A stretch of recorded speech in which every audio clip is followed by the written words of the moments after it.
राज्यसभा सांसद रेखा शर्मा ने अवैध घुसपैठ और मतदाता सत्यापन को लेकर बड़ा बयान दिया है। बताया जा रहा है यमुनानगर में आयोजित एक कार्यक्रम के दौरान उन्होंने कहा कि विशेष गहन पुनरीक्षण यानी एसआईआर से अवैध रूप से बने वोटर्स की पहचान संभव हुई है। इससे देश की सुरक्षा को और मजबूती मिलेगी।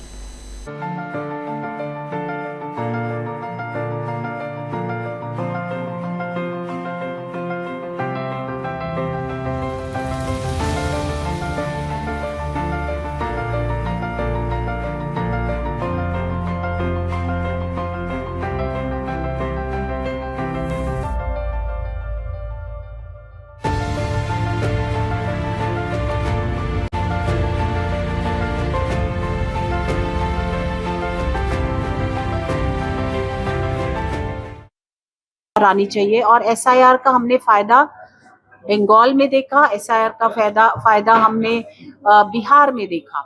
जितने भी इलीगल वोट थे, स्पेशली बंगाल में बांग्लादेशियों के वोट बनाकर ममता जी 15 साल से वहां राज कर रही थी और बांग्लादेशियों को ही लगातार बुला रही थी और उनके वोट बन रहे थे, उनके गलत डॉक्यूमेंट्स बन रहे थे और उससे भारत की सिक्योरिटी सेफ्टी बहुत ताक पे चढ़ गई थी। आज वो हमने वोट काटे, उनको वापस भेजा जा रहा है लोगों को जो यहाँ पे गलत तरीके से आ रहे हैं। वैसे ही अब हर प्रदेश में जो जेन्युइन वोटर होगा, जो भारतीय होगा, बियॉन्ड रिलीजन, हम रिलीजन की बात नहीं कर रहे, लेकिन अगर वो मुस्लिम जो बांग्लादेश से आए हैं या किसी और कंट्री से आए हैं और जो इलीगली रह रहे हैं, वो यहाँ से निकाले जाएंगे। वो थ्रेट है भारत को, उनको यहाँ से निकालेंगे और वो हमारे रिसोर्सेज भी यूज कर रहे हैं। जो हमारे ये रिसोर्सेज है, फ्री राशन वो भी खा रहे हैं क्योंकि आधार कार्ड झूठे बनाए हुए हैं उन्होंने। उनको निकाला जाएगा और जो जेन्युइन वोटर होगा वो यहाँ रहेगा। इसीलिए भारतीय जनता पार्टी के जो BLA 2 बनाए हैं वो बड़े अच्छे से काम कर रहे हैं। जो BLOs हैं उनके साथ मिलकर काम कर रहे हैं और पूरी चेकिंग हो रही है कि प्रॉपरली SIR हो। देखिए, गलत लोगों को डरने की जरूरत है और जो जेन्युइन लोग हैं उनको डरने की जरूरत बिल्कुल नहीं है।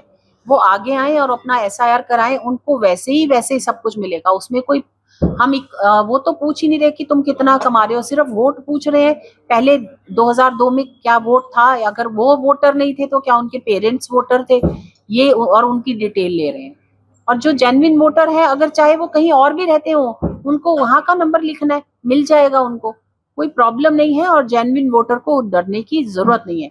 लेकिन हाँ, जो इलीगल वोटर हैं उनको बाहर जाने के लिए अपने बैग्स बंद कर लेने चाहिए। जो पिछला पेपर था ना जो लीक हुआ था, वो टेलीग्राम को बहुत यूज किया जा रहा है। आप व्हाट्सएप को पकड़ सकते हो, लेकिन टेलीग्राम की टेक्नोलॉजी ऐसी है कि आप पकड़ नहीं सकते। और जो भी गलत काम करता है ना, आजकल टेलीग्राम यूज कर रहा है।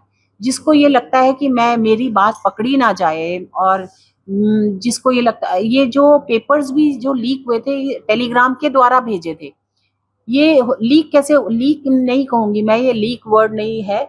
जो पिछला पेपर है वो लीक नहीं हुआ था, वो एक जो उसको दूसरी लैंग्वेजेस में ट्रांसलेट कर रहा था जो टीचर, उसने कुछ क्वेश्चंस रट लिए और वो उसने लिख के टेलीग्राम द्वारा भेजे। तो इसलिए वो बंद किया गया जब तक नीट का पेपर नहीं होगा।